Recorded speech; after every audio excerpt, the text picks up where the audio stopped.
Gituma utazi byose ni kutari Imana. Reka ndiho abe ndiho. Nurondere kuba ndiho, mureke abe ndiho.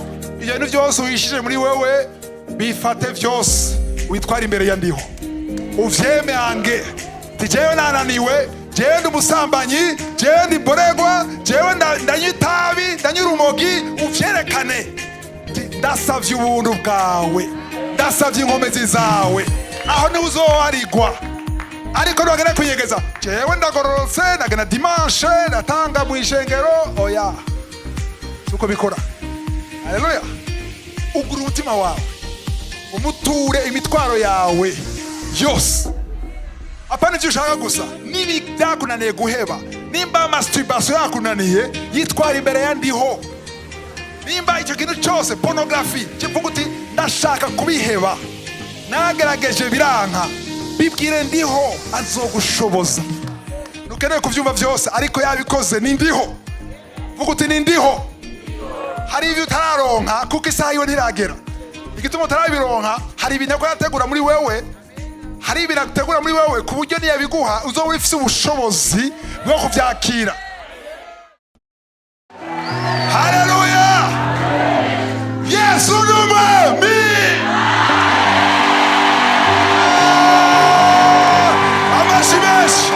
Amashimesh! Haleluya! Majoko kwicara. Wow! Yeah! Yeah! Yeah! Nabwire ifo kwa aggressive. Mu vy'Imana nta kubembereza. Imwemu ziriganza ariko zikeneye munaziganza. Waziganje nawe yitwa Yesu Kristo.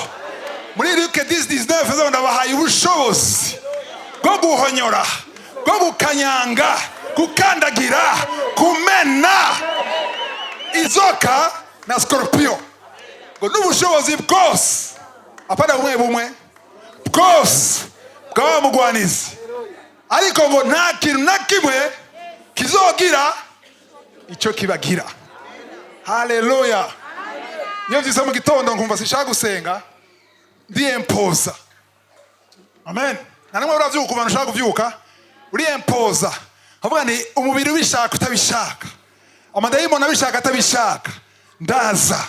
Hari umunsi umwe nanaryamye ntevye, nari hanze mu kindi gihugu, ndavyuka amasaha yo kuvyuka, biranga ko vyuka, ndavyuka ku nguvu, numva itiro, ndavuga nti mfuma nsinzira hariya ku birenge vyiwe, ariko ndagenda tu.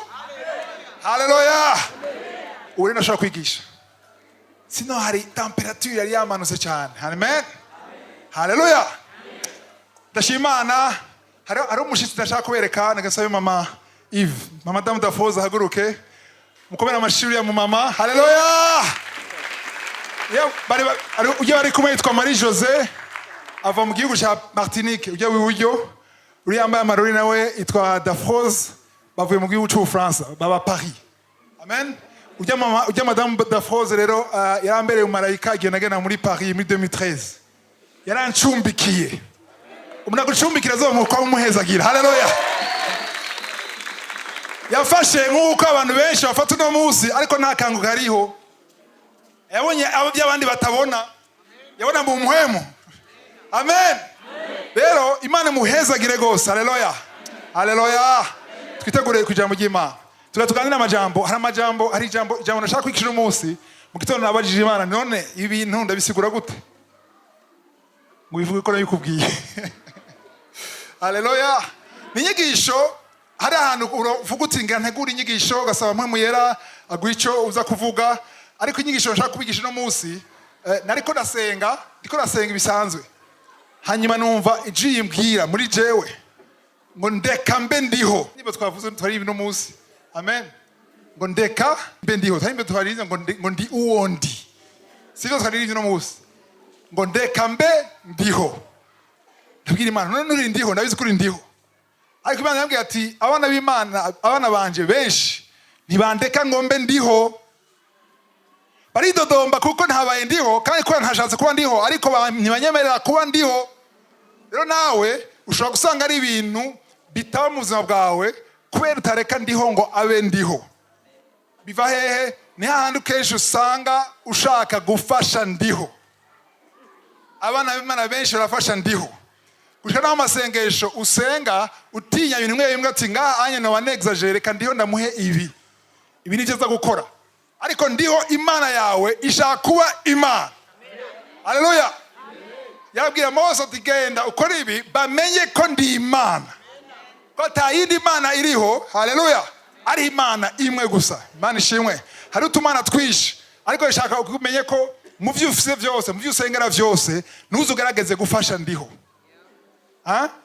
Ntugaragaze kugwanira ndiho. Abantu benshi bagwanira ndiho bakashaka kugira icyo bashoboye kugira ndiho nta maramare. Ndumva Imana yacu ni maramare nivyo, ariko ndashaka kumenye ko Imana niyo ya mbere ikunda icyubahiro cyayo gugusumba uko igikunda wewe. Navyumvise? Icyubahiro cy'Imana iragikunda cyane gusumba ibintu byose. Nimba ushaka gukora ahantu Imana ishaka ko kushaka kunezeza Imana, iteho icubahiro cyayo. Haleluya. Ibone ko uvyumva nkuko ivyumva. Amen. Ariko nugerageze gukoresha ingufu zawe kugira Imana ihabwe icubahiro. Kuko nugerageza gukoresha ingufu zawe bisuka gutaratahura Abanyefeso 2:10. Efesiens 2:10 kwa tuyandika hajya. Twarayifuse. Irimwo Efesiens 2:10. Iranditse. Dongo yuko ko vyose byaramaze kurangira, Imana birangije vyose kugira tugere gute? Tubigenderemwo. Kubigenderemwo no kuvuga iki? Haleluya. Ninde yajyamba ibirato hano inkweto? Ni bakeya. Abandi bari hagarara ko. Okay, nibaza ko ngaha anya apana ku radio aha muri iri shengero nta numwe mbonye atambaye ibirato. Bisigura yuko ibirato wambaye wajira bigenderamwo, ntajya bikwega, wabigendeyemwo. Kugutina bigendeyemwo. Ninde yambaye ibirato agenderamwo yakoze? Ninde yambaye ibirato agenderamwo yaguze? Okay, hari abataguze bahawe kado sivyo, ariko warabihawe warabiguze. Nta izina y'ibirato ngaha ufise, waragira gikora ico kirato warakironse. Nuvuga yuko ikirato wambaye hari undi yagikoze kugira ukigenderemwo. Haleluya. Kugira ukigenderemwo. Urashobora gitabura, urashobora giturira, ariko wagikoze yagikoze uko nyene. Sinaza ko warakigize kirekire. Nde gikweze kibe kirekire. Nde kigize kigufi. Apana tano yo gukata apana ijya. Kirato hari wagikoze kuri mesure. Iyo mesure rero wewe wayiguze gutyo waragiye uripima. Hariho 10 wheat set kwambara bambara wheat, waguze wheat kugira ugendere muri wheat. Nimba wambara wheat nimero 8 ukagura 6 bizogenda gute? Uzoshika ushitse ngazo shukuri ibirato kuko omerewe nabi cyangwa ntushobora no kwinjira hagira ko kitinjira, ariko ari niveau yiwawe, ari mesure yiwawe. Rero ico kirato bagikoze gutyo kugira ukigenderemwo. Abanyefeso 2:10 ibikorwa vyiza vyose, harimo nivuga butumwa, harimo guheza ibintu byose ubona ko ibikorwa vyiza ushobora kwiyumvira, ushobora kurota vyiza, apana ivyaha vyiza vyose Imana biteguye utaravuka. Kandi Imana biteguye kuri mesure yawe kugira mbwire gute ubigenderemwo. Rero uno munsi hakubigenderemwo turashaka gufasha Imana kongera mesure, gufasha Imana kuhindura niveau. Ariko Imana ivuga ati ninde kubwiye kunkora kirato namaze gikora kigenderemwo. Umugambi w'Imana ku buzima bwawe wararangiye. Cyo gituma muri Yeremia 29:11 ndahakuna naho nyene, Jeremie 29:11 sivyo yuko ndazi ivyumviro mbiyumvira ko. Ninde bivuze ko murahasoma? Nije ndabivuze. Uhoraho arazi ivyumviro kuri umwe wese ngaha ari ngaha. Ivyumviro, imigambi, Imana azi umugambi ku buzima bwawe, kuri kazoza yawe, kuri mariage yawe, kuri carrière yawe, kuri vision yose ufise, ku mutwaro wose ufise. Imana afite ivyumviro. Ndabiyumvira ko ninde bivuze? Haleluya. Ngo n'ivyumviro bimeze gute by'amagorwa by'amahoro ariko atari iki by'ibyago. Kubera iki? Kubera iki? Mbahe ndabaha iki? Ivyizigiro bigira gute? Haleluya.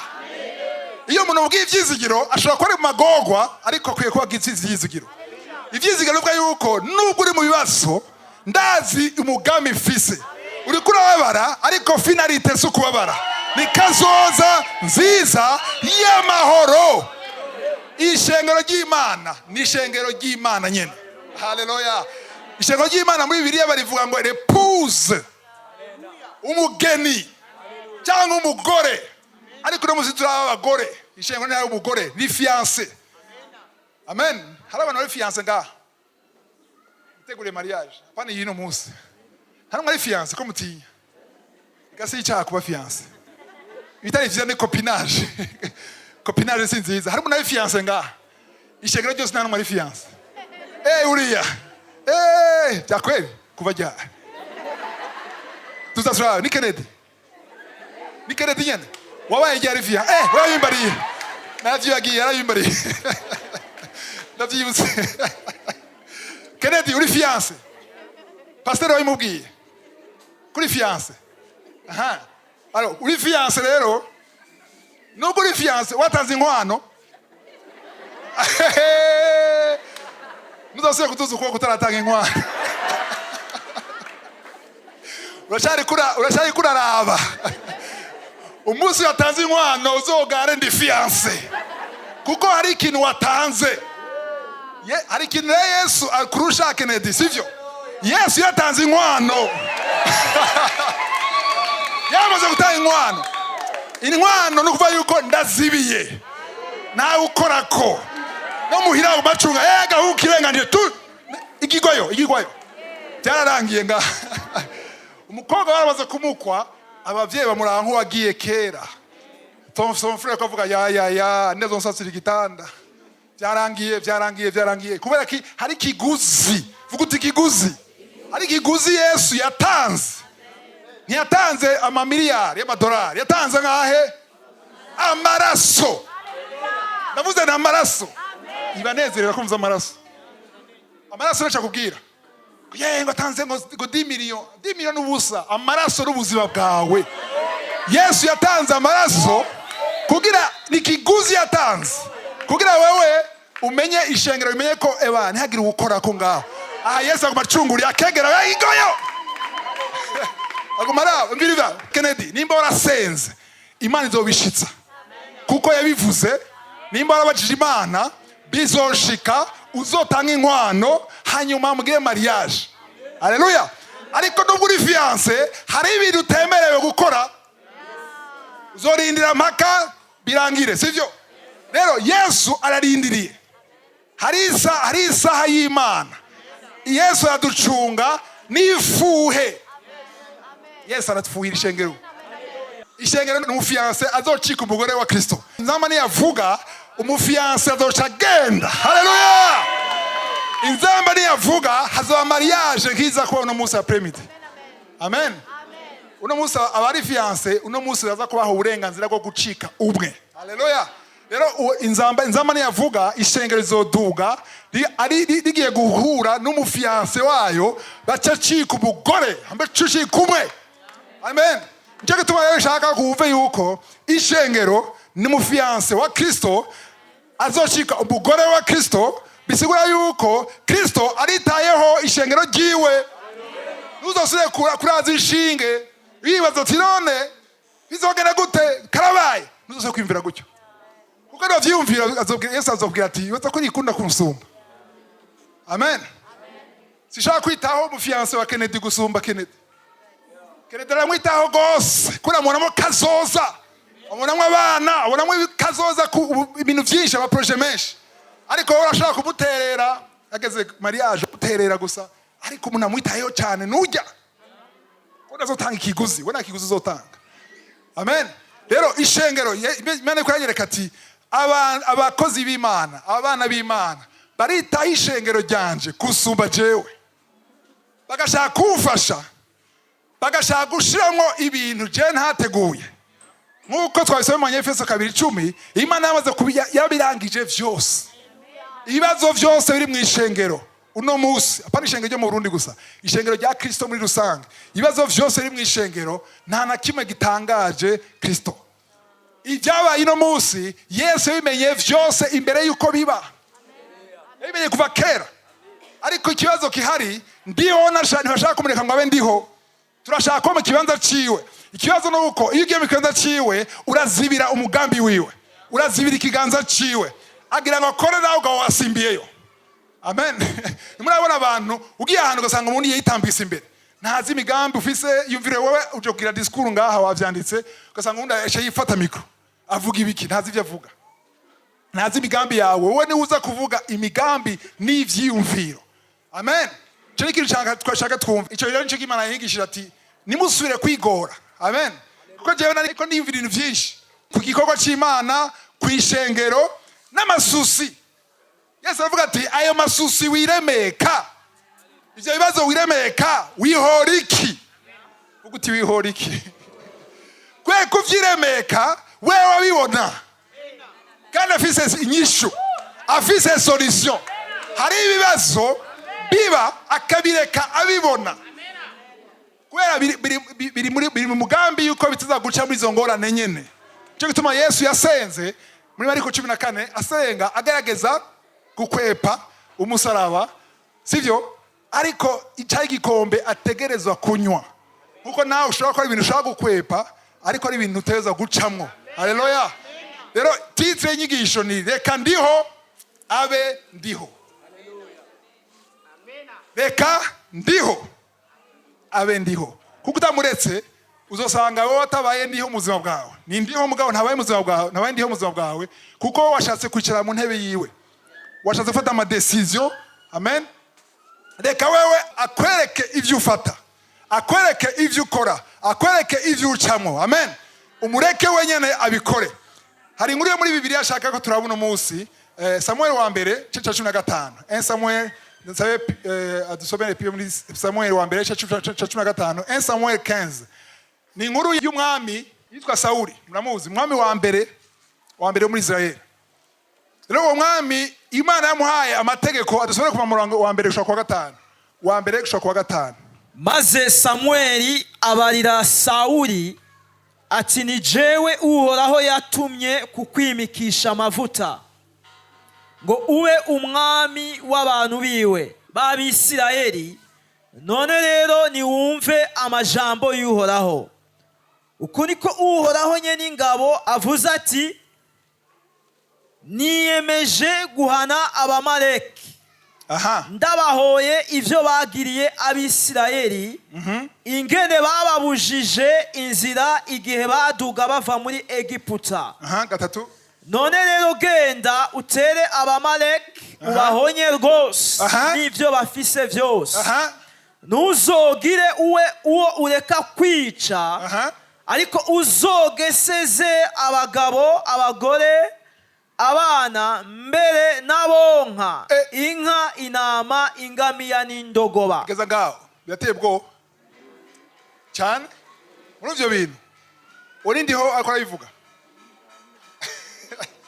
ko mutabashoke mwe, cyuko mbere nabayishoke ugenda mu Amaleki wice. Mwana majambo ambwiye ati igihumeka cyose, inka zose, abagabo bose, abagore n'ababebe n'abonka, nagira n'ikintu kimwe gisigara, n'abantu bafatanye n'Abamaleki bose.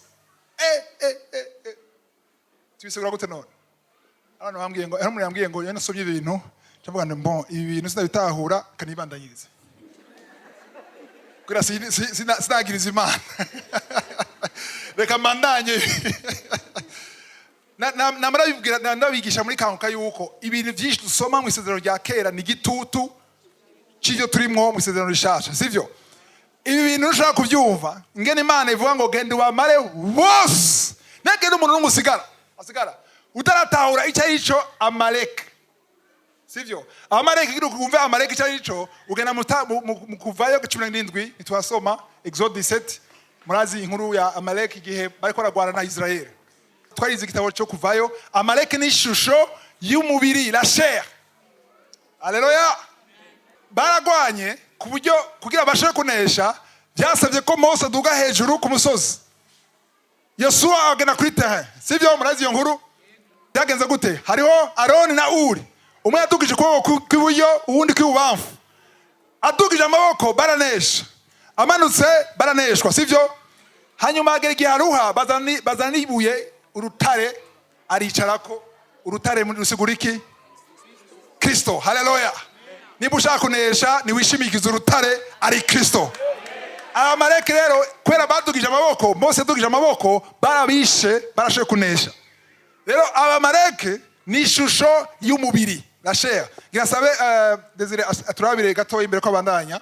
Muri Galatiya 5:24-25. Galatiya 5 verset 24 à 25. Kugira twumve ngene uno musi misezerano rishasha batubwira umubiri ni iki? La chair ni ivyifuzo vy'umubiri.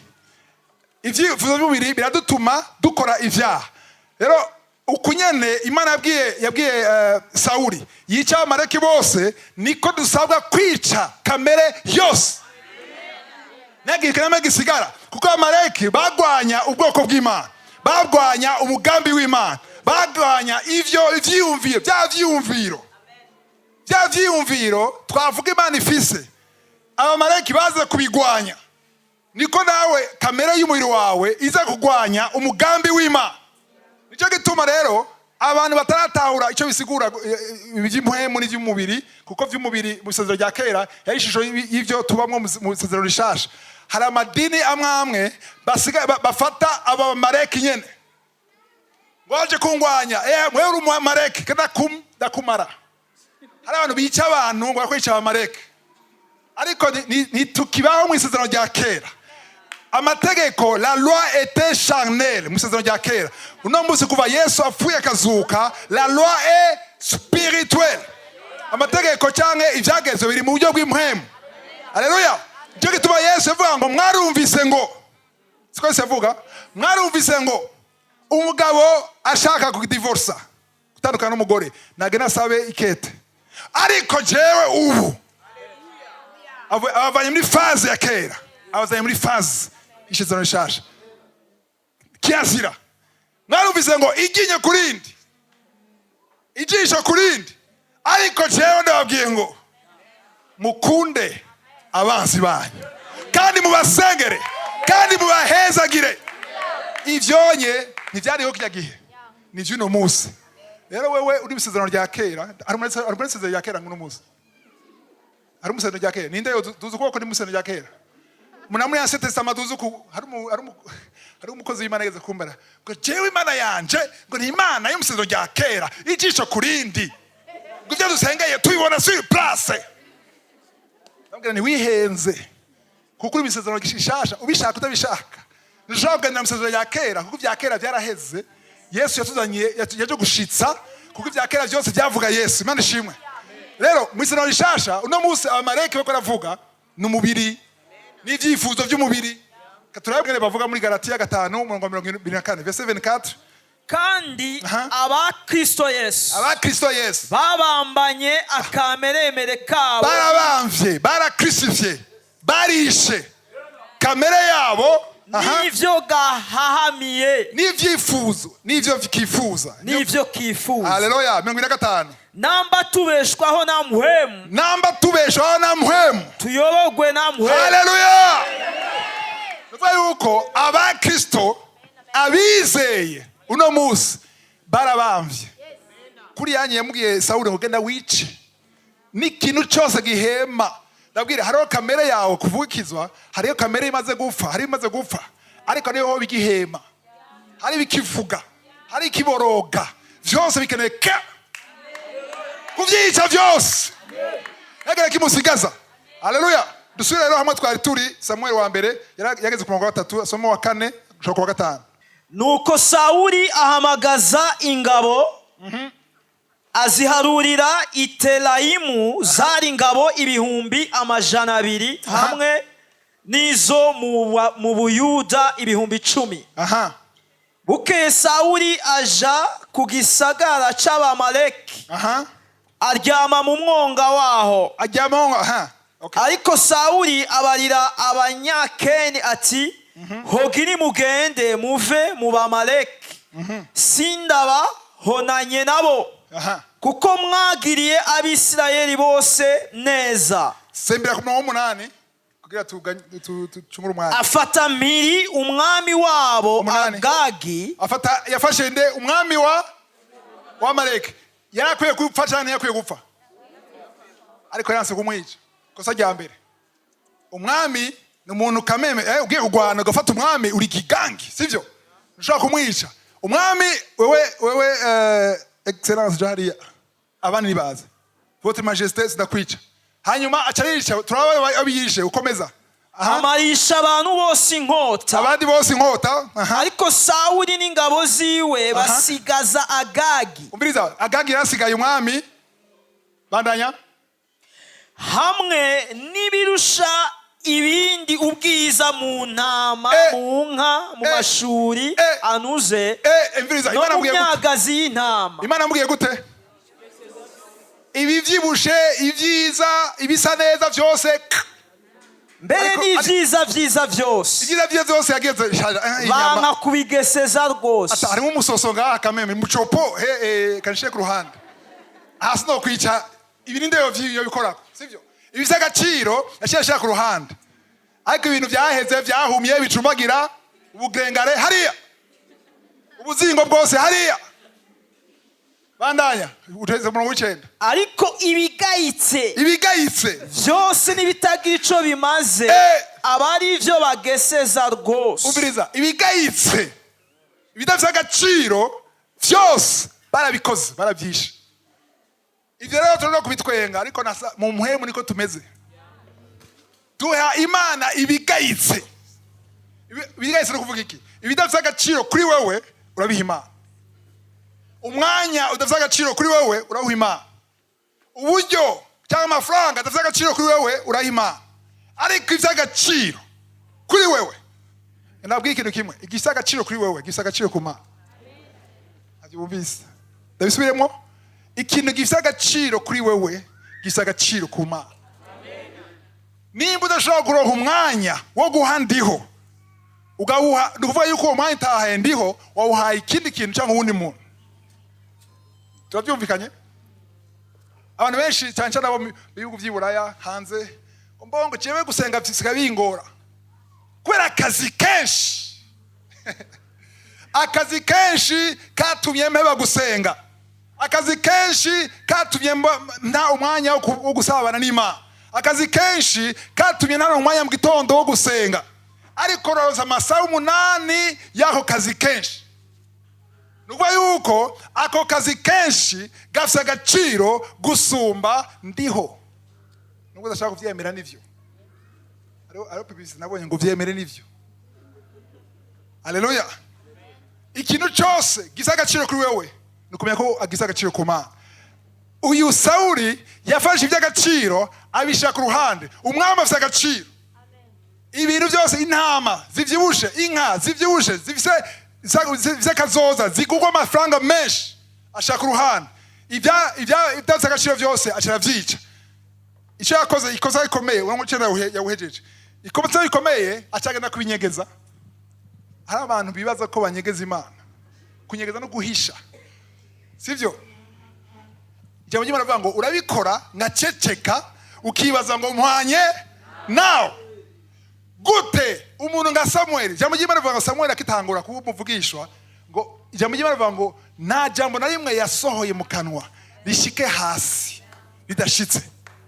Ikintu cyose yavuga bose ari babizi yuko Samuel avuze ntahusha. Na Sawuli yarabizi yuko abivuze ari Imana yavuze. Imana yakoreye ngo wice byo bose abantu bo yarabishe, yasigaje umuntu umwe gusa, umwami, kuko niwe afite agaciro, nta gaciro afite kuri we. Ibitungwa arica byose asigaza ibifise agaciro, akibaza ngo Imana navyibona. Icyo yakoze yagiye kubinyegeza. Samuel ashitse byagenze gute? Murongo w'10. Maze ijambo ry'Uhoraho riza kuri Samuel riti ndicujije icatumye nimika Sawuli ayaya kuko yamvuye ko akanka gukora ivyo namubariye. ubiriza nimba ari ikintu kibabaje ntipfuza Imana ivuga ati ndicujije. Mu Gifaransa bavuga ngo je m'aurais pas, sivuga ngo ariko arihana, oya ariko araregreta. Kuko Sawuli akimukira umwami yari umwami aryoshe, yubaha yitaho se wiwe w'indero, akwije vyose, aciye do bugufi. Muzobibona mu gitabo cya Samuel, sivyo? Ku buryo rigiye bamugira umwami bakavuga ko ari we, baramubuze yagiye kwigegeza amavarize, yashaka kugaragara, yari afite ibintu byose bikwiye, ariko raba mu nzira yahindutse. Imana ivuga ngo ndicuze. Yigeze kubwira abanyisirayeli ngo ndicuze gituma ubwoko naburemye. Birabaje aho ndi havuga ngo ndicujije, kuko je nama nifuza nishaka ko ndivuga ati ndanezerewe, je suis fier de toi. Amen. Uwe shaka ninde n'uciye bugufi amwumvira. Murongo 11 wawusomye. Ndicujije icatumye nimika Sawuli kuko yamvuye ko akanka gukora ivyo namubariye. Maze Samuel arashavura cyane, akesha ijoro atakambira Uhoraho. Bukeye azinduka kare ngo aje gusanganira Sawuli, baramubarira bati urinda agiye gusanganira Sawuli nta n'isoni agira. Aje yakoze agiye kumucamwo, agiye kumubesha, ariko bya bintu bisa agaciro, bya bintu by'agaciro, za ntama za nka byose yabishize he? Inyuma y'urugo, inyuma y'inzu. Nagaragara ko ivyinyegeje bizogaragara. Urabishije abantu navyo bashaka kubona abantu kumbure, ariko Imana izobibona, sivyo? Hanyuma bacaza kumusanganira, baramubarira bati Sawuli yari yagiye i Karumeli, ahishingira icibutso. Simbaga 13. Maze Samueli ashikira Sawuli, Sawuli aramubara ati uragahezagirwa n'Uhoraho, ico Uhoraho yambariye nagishikije. Ibaze bashaka kwibaza ngo ico Uhoraho yambariye. Uno munsi abantu bihumuriza ngo Mana nabikoze, njanye navuga ngo Mana nagerageje. Fumwa sense vuga uti nagerageje byangoye mu nzira. Ubiriza nibyakugora uzobwire ndeho byangoye ngo ivyumbari wambariye ngo nabikoze. Arazi neza yuko ari imisoso iri nyuma. Hanyuma bandanya. Samuel aramubaza ati none urwo rwanaga rw'intama runza mu matwi inyuma rero hamwe n'ukwabagira kw'inka numva n'ivyiki. Inka inyuma, intama, impene. None wabikoze n'ivyo twebera ko wabikoze. None iyo bruit ugo gwamo ri nyuma nibiki? Mu mwemu urashaka kunyegeza, urashaka guhisha, ariko nuzobizimya kuvuga. Ugwamo nuzoruzimya. Haleluya. Iyo bintu byose uhishije muri wewe bifate vyose witwara imbere ya ndiho. Uvyeme ange. Tijewe nananiwe, jewe ndi umusambanyi, jewe ndi mboregwa, jewe ndanywa itabi, ndanywa urumogi, uvyerekane. Ndasavye ubuntu bwawe, ndasavye inkomezi zawe, aho ni uzoharigwa. Ariko nubagenda kwinyegeza, jewe ndagororotse, ndagenda dimanche, ndatanga mu ishengero, oya. Suko bikora. Haleluya. Ugura umutima wawe, umuture imitwaro yawe yose. Apana ivyo ushaka gusa, nibi byakunaniye guheba. Nimba masturbation yakunaniye, yitwara imbere ya ndiho. Nimba icyo kintu cyose, pornography, vuga uti ndashaka kubiheba, nagerageje biranka, bibwire ndiho azogushoboza. Yavuze ntazogushoboza, azogushoboza. Ariko nizo kwihagarara ko ngo jewe ni sawa, jewe ni sawa, vraiment ni sawa, narapfuye muri abagenzi, singira mu kabare. Ibikwiye. Kuko bya bindi unyegeje nibiri kure, nibiri kure, biri hafi kandi birafise ugwamo biravuga. None ndakurengera mwajije, none ivyo numva nibiki? Samuel atona ati nafashwe, igisuma nigifashwe, siko igisuma nigifashwe. Mu 15 Sawuli aramwishura ati nizo bakuye mu bamaleki kuko abantu baretse izirusha izindi ubwiza mu ntama no mu nka ngo nizo gushikanira Uhoraho Imana yawe kwibimazi. Reka nabaze ni bande basikosa? Ni bande basikosa? Oya avuze ngo abantu si jewe je murundi nabigaragaje ariko abantu si jewe Sawuli abantu kamere y'Imana y'umuntu ntiyemera ikosa.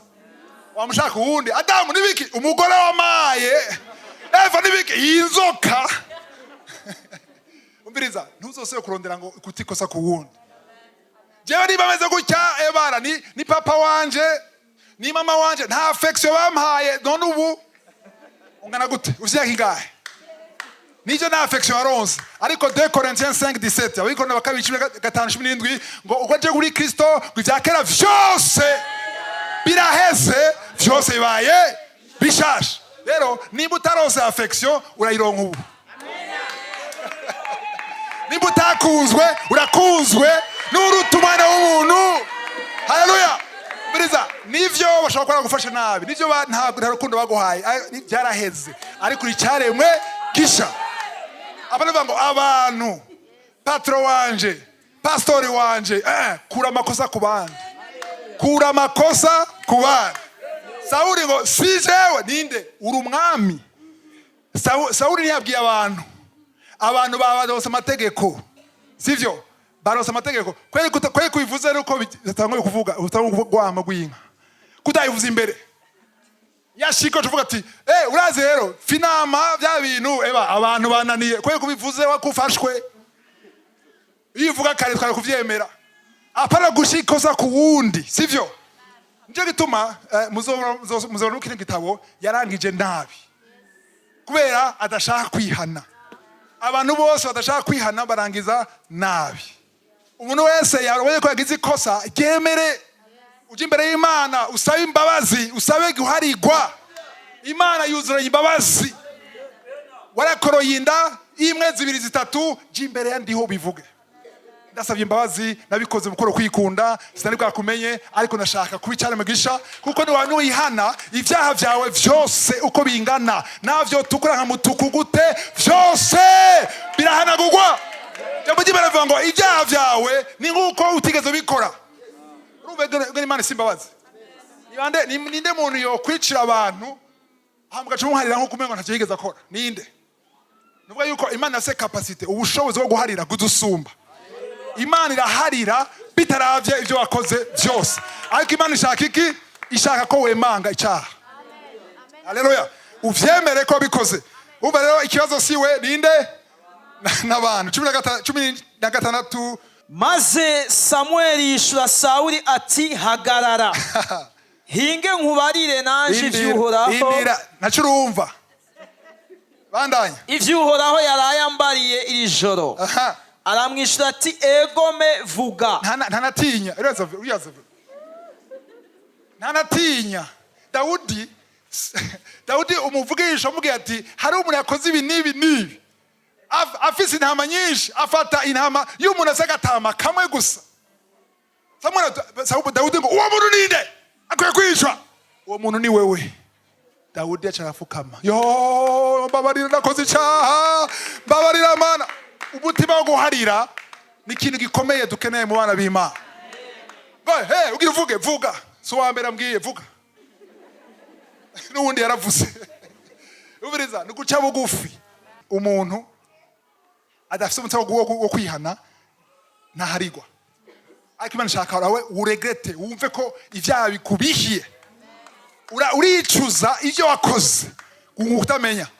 Ariko bavuga ati ntaco amaraso ya Yesu arahari. Nuvuga yuko nturihana ukwiye kwemera kwihana.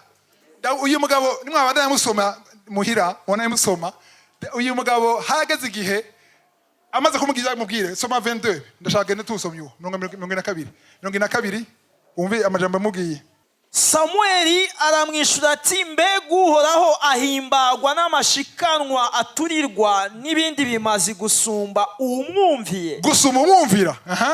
Erega kumvira gusumba ibimazi. no kugamburuka gusumba ibinure vy'imfizi z'intama. Haleluya. Ya kweka vuze ngo kweka vuze ibinure vy'imfizi z'intama. Kwera ivyo binure vyuzuye inyuma y'imyegeje. Yavuze yashatse kumubwira ngo wowe wahisemwe ibinure hagukumvira. Hari abantu bahisemwo ivyaha hakumvira ijambo rivuga ngo ihane hindukira, ariko ivyaha urabinezerewe. Umiriza, hari abantu babihigwa n'ivyaha babibaboshe bariko bararirira Imana muri umwanya, ariko n'abandi babinezererewe nta kundi. Ari umuntu yambwiye ngo no ega birumvikana umubiri uragoye. Umubiri wabaye mugenzi w'umubiri. Umubiri ni amareke. Amareke akwiye gucibwa umutwe wese n'umwami wa amareke kirazira kumugumana no kumuca umutwe. Haleluya. Crucifié, kubamba kamere y'umubiri. Imana ishimwe. Rero uyu mugabo Sauli mwana yimusoma hageze igihe amubwira ati bon ndemeye ko wancirira urubanza wanyagirije nta kundi. Hageze igihe nemeye ko nakuze icyaha, ariko ndagusabe nitugendane gutanga ikibazo imbere y'Imana yawe ntakivuga yiwe yawe. Hanyuma ngo ndagusavye tugende imbere y'abatama b'ishengero, abatama tugendane babone ko turi kumwe ntiyabimenye. Umva wewe yitayeho icyubahiro ciwe. Icyaha cyamubwira ikintu giza agaciro ni icyubahiro ciwe gusa. Ivyo byerekana yuko nta kwihana. Cyo gituma Dawudi yahariwe. Dawudi yaremeye guca bugufi. Yaremeye ko yamenje yakoze ibintu bitabaho, arafukama ararira Imana. Imana yawe yaratevira muharira arakomeza. Mu nyuma Samuel yashamubwira ngo rero kwera wowe tumvira utihanye Imana yagabanije iminsi yawe. Imana yaronse uwundi muntu ahwanye n'umutima wayo. Uwo ninde? Dawudi. Imyaka ari gutwara yari ingana gutya yaciba ngo Pao. Nawe ndakwifurije rero bwira gute? Kwihana. Kuko ibyo barateguye byose mu buzima bwawe bibe. Tuje mu Matayo 16 amajambo akomeye tugomba kwiga. Matayo 16 asoma umurongo wa 21 gusa. Matthieu 16 verset 21. Kuva ubwo Yesu atangura guserurira abigishwa biwe ko akwiye kuzoja Yerusalemu no kuzobabazwa uburyo bwinshi. Yesu akavuga ibiki? Kwagira jehe? Kugira iki? Kuburudika? Kubabazwa, sivyo? Bandanya 21 gusa. Heza 21. Uburyo bwinshi ababazwa n'abashinga ntahe, abaherezi bakuru n'abanyabwenge b'ivyanditswe, no kuzokwicwa no kuzozurwa ku munsi ugira gatatu. Wow. Bonne nouvelle ou mauvaise nouvelle? Inkuru nziza cyangwa inkuru mbi? Nziza cyangwa mbi? Abavuze ngo nizani bande. Hari abantu ngaha bankunda. Ushaka kutuza ukuboko? Okay, mbaza abantu bankunda. Mwumvise inkuru yuko Imana indungitse muri Kongo, Kinshasa, sivyo? Ngiye ndashikayo nzokubitwa nambaye ubusa, bambohe, bashe muri prison mare y'umwaka, nicyo n'inzara, sivyo? Ndababwiye nkuru muca muvuga gute? Bon voyage. Abana mbaza bamwe bankunda muca muvuga gute? Ngume ngaha mwese mumbwira ngende. Nabwiye ngo Imana yandungitse. Navangiwe. Nanda mumbwira ngo ngende, shakora mumbwira ngo ngende, bankunda mumbwira ngo ngende. Umwe, babiri, batatu. Hama ngo murankunda rero. Bambwiye ngo ngende. Nje gukubitwa. Hama wavuze ngo urankunda, bero wadukije murankunda we. Urankunda. Hama ngende gukubitwa unkunda. Nje kwicwa n'inzara unkunda.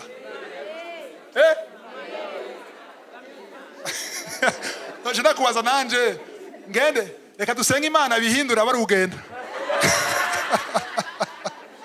Mwizera rya Yesu. Wacukemeye. Yesu akavuga agiye kubitwe. Agiye Yerusalemu gukubitwa. Kumaramara. Akora ababwira ngo no gupfa.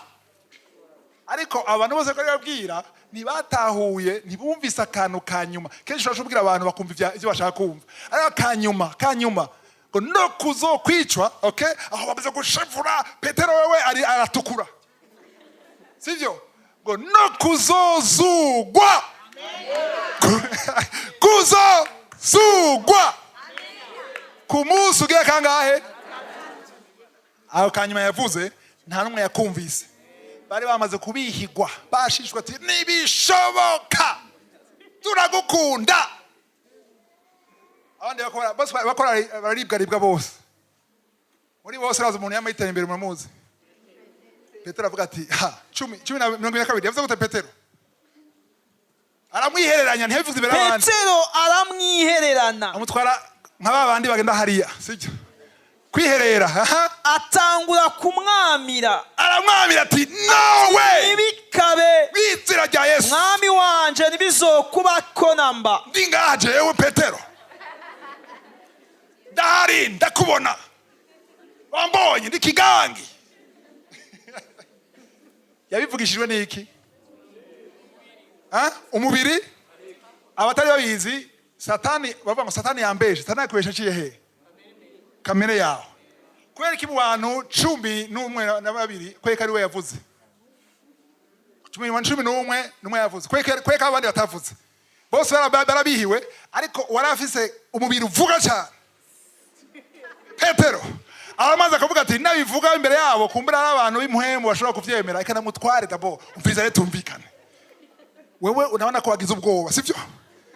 Wavangiwe uri umuntu kameme uzazusinzira nkakuno ugasinzira nawe. Umviriza, je ndahari mwenyewe Petero, ndahari. Ngo ntibikabe.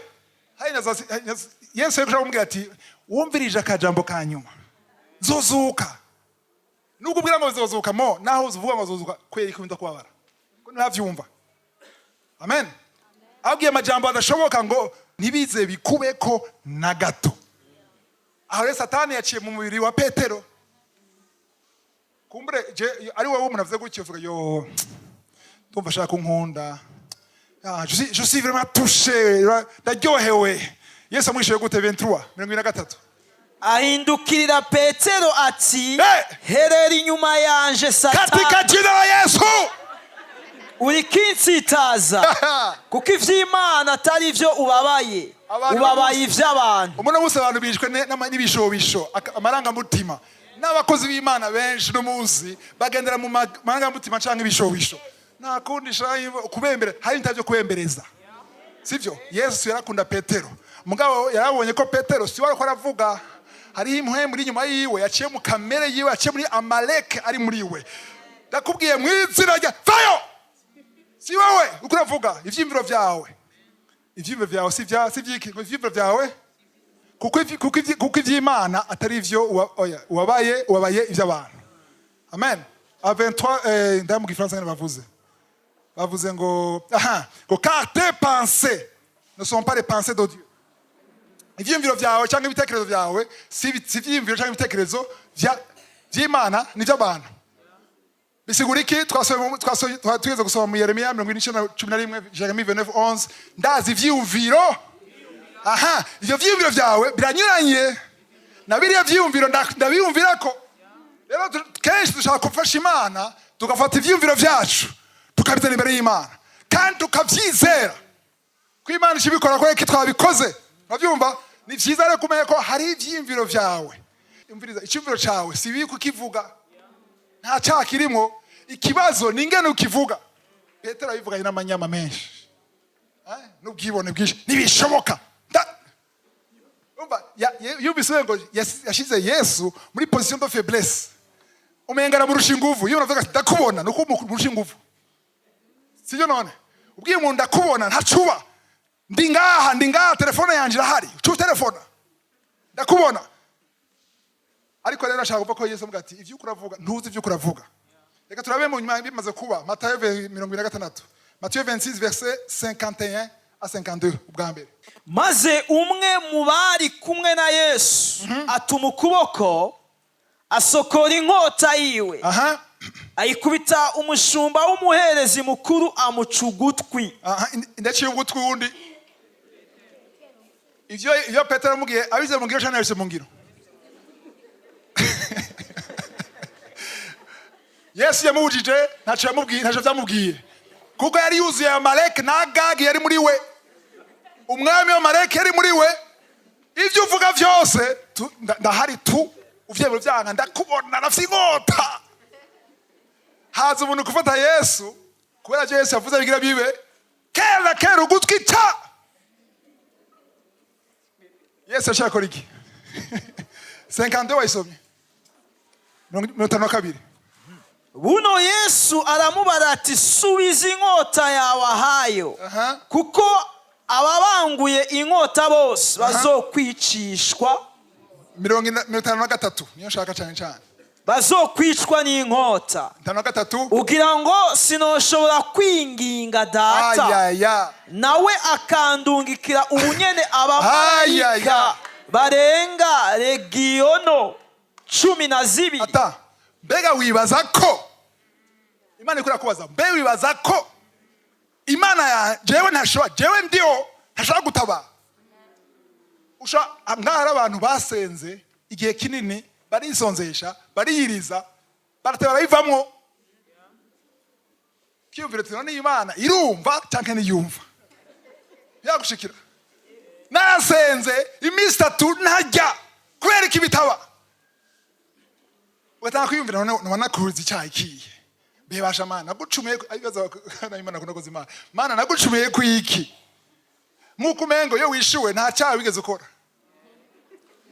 Iyo rozi Imana ikwishivuga uti Imana yakora umugorotsi uribesha n'ubuntu bwayo n'imbabazi zayo. Ni yaba Imana uko dukora icyaha ikidukubita twarapfuye twese hano wabari ngaha. Rero Imana yakwishura nizo ngo ukore umugorotsi bwawe. Imana kugira imbabazi.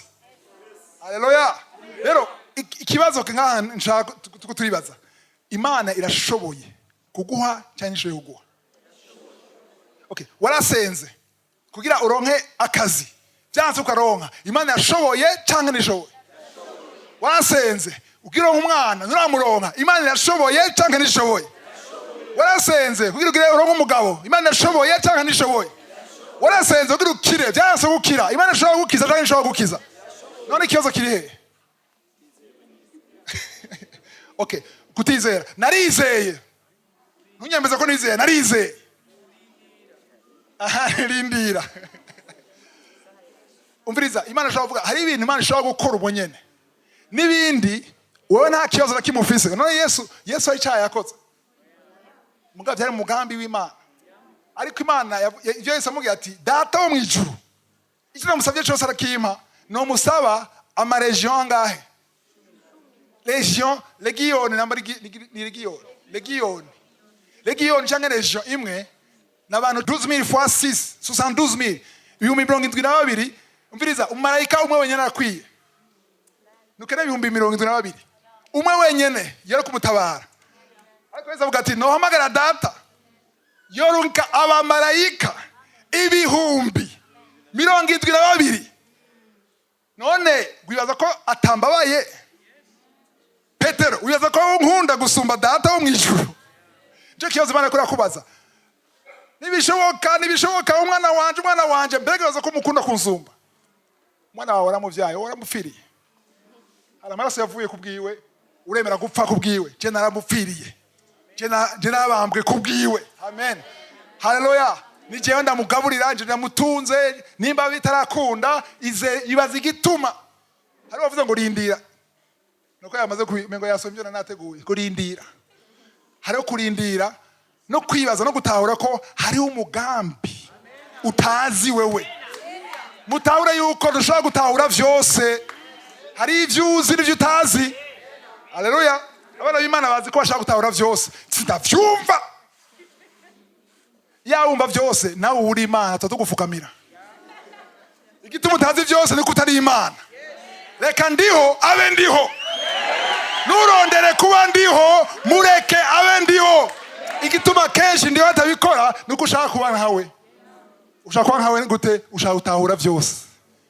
Ivyo mwahishuriwe ni ivyanyu. Hariho umukozi w'Imana yari afise ingabire idasanzwe yo kwerekwa. Elisa, muramuzi Elisa? Mu bami ya 2:24 umurongo wa kabiri cyo cyakane umurongo wa 77 2 Rois 4 verset 27. Elisa yarahishurirwa ku buryo Gehazi n'igihe yajugumira Imana avuga ati Mana ntabona mu vy'imuhembo, mwugura amaso abone ivyo mbona Elisa. Imana mugura amaso abona ingabo nyinshi. Ariko ngaho ikibazo muri umurongo pio nakureka hajya Elisa icyabaye urashaka gusoma. Okay, nawe tosoma naco. Elisa icyabaye ngaha wa mwana yapfa yaciye avuga ijambo rikomeye ati mureke kuko afise umubabaro ariko mvuga guhereza mu mutima kandi uhoraho yabimbishije ntiyabimbariye. Mose arije atamenya arivyo Imana iguhisha kandi ntiyisigura kuko ni ndiho. Abantu benshi bagomba kubwira ngo ndiho ngo sitavyumva sigurira, aza gusigura bimwe ariko vyatazogusigurira kubera ari ndiho. Niba ushaka kumva vyose nuko nawe ushaka kuba ndiho numero 2, ariko ndiho ashaka kuba umwe gusa. Nta wundi ndiho ariho, nta indi Imana iriho, ni imwe gusa. Mureke abe ndiho. Kugira mugenzi wawe tumureke abe ndiho. Haleluya. Cyo gituma tuvuga ngo kwemera ubugome bw'Imana niyo butandukanye n'ubw'iwacu. Nuvuga yuko turavyemera tuvyumva tutavyumva. Nukeneye kuvyumva vyose ariko yabikoze ni ndiho. Vuga uti ni ndiho. Hari ivyo utararonka kuko isaha yiwe ntiragera. Igituma utarabironka hari ibintu yategura muri wewe. Hari ibintu yategura muri wewe ku buryo niyabiguha uzoba ufise ubushobozi bwo kuvyakira. Hari ibintu Imana yaguha uno munsi uca bari gutwara mu bitaro. Cuta ubwenge aho utwara mu bitaro. Ariko kubera hataragera urabibona ko Imana bikwemereye hari isezerano urarizi. Ariko bindira. Tegereza. Hari ibintu akora karanga. Anaze guteka ariko arakaranga. Ariko yashiramo ama ingredient. Hari ibirungu arama, hari bitunguru. Hariho magi mbere yacabaho magi. Hari je akora shiramo gira biryohe. Wowe ishaka ari bibisi. Inyama itarasha irabishe. No kugwaza iragwaza. Ariko rindirishe. Rindirishe. Bitegurwe neza. Ariko ashaka ati ndeka mbe ndiho. Imana yababara kenshi ko turayisiguza ngo kubera iki? Kubera iki warihe? Umengo n'umunyezamu wawe warihe? Ndaguhemba warihe? Nuzose ufata Imana nk'umunyezamu wawe. Imana si umunyezamu wawe. Ndavuze Imana si umunyezamu wawe. Imana ni umwami wawe. Umwami wawe. N'umuremyi wawe. Haleluya. Niyo mara ko Imana izonezerwa no kwifata nk'umwami wawe. Imana ishimwe. Rero Petero yari yaciye ugutwi. Yesu aramubwira ati uribeshe gose. Kuko urumva data wo mwijuru. Hageze protection se wonzigama. Se wontabara. Ariko data wo mwijuru niyo ntabara. 54 wayisomye. Soma verset 54. Muri hajya nyene muri Matayo 26. None ivyanditswe vyoshika bite bariko bikwiye kuba. Ubiriza yabwiye Petero yako yishura Petero erega ivyanditswe ivyateguwe mission yazanye ku isi kugira muri yo nzira yose yogira isi yose zocungurwe byasaba ko baza kuntwara bakamanika. Rero Petero itomubwiye ngo vinyuma Satani Petero agira zibirero pro y'Imana yagira zibiri umugambi w'Imana ati eraba nta ivyanditswe ni gute vyoshika. Amen. Hari ibintu Imana kwemereye ariko hari inzira uteza gucamwo bisaba ko uyicamwo kugira ushikira amasezerano y'Imana. Umurongo wa nyuma Yesaya 42 umurongo 8. Jewe nduhoraho. Jewe nduhoraho. Iryo ni ryo zina ryanje. Haleluya. Iryo ni ryo zina ryanje. Icubahiro canje sinzogihunza. Nishimwe ryanje sinzoriha ibigirwamana vy'ibibazano. Wavyumvise? Ko icubahiro canje nawe tuzogisangira. Abantu mwaramurondera icubahiro c'Imana mugashaka gufasha Imana. Nimusubire gufasha Imana. Reka Imana ibe Imana. Reka ndiho abe ndiho. Abrahamu byamuciyemo agira intege nke. Ashaka gufasha ndiho kugira ngo umwana avuye kuri Abrahamu akora icyaha asambana n'umukozi wiwe kugira ngo aronke umwana. Ariko Imana avuga ati si ivyo kuko uwo mwana Ismael hamwe nocisha amasezerano yanje kuri we, icyubahiro canje ndiho tuzogisangira nawe Abrahamu kuko watetse umutwe. Bazovuga ati hari umutama yitwa Abrahamu yarawutetse arafasha Imana yiwe. Imana avuga ati no way, ntibishoboka, siyo nzira nshaka. Imana avuga ati ntibivuze mbwana vyazo ko yabivuze muri yo, ndashaka kasara kawe kabaga kecuru kabe cyane bicike abashikira menopause. Haleluya, kashikira menopause. Nawe Abrahamu hagere igihe umubiri wawe utakibishobora. Imana yarindiye ko Abrahamu vyanka, niyo umukozi wundi mushasha yoza bidakunda, kaya kecuru vyanka karaciye. Aha rero harageze kugira igicubahiro cose kibe kuri jewe, ntihagire uwundi dusangira.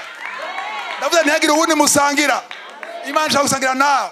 Abanyeshuri muri ngaha ntuzongere gutrisha wama nawe diplome. Imana ishimwe. Uwo ni Ismael.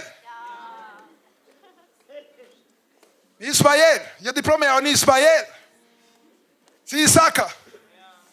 Kuko wacishijemwo urakwita kude imbago ngizo.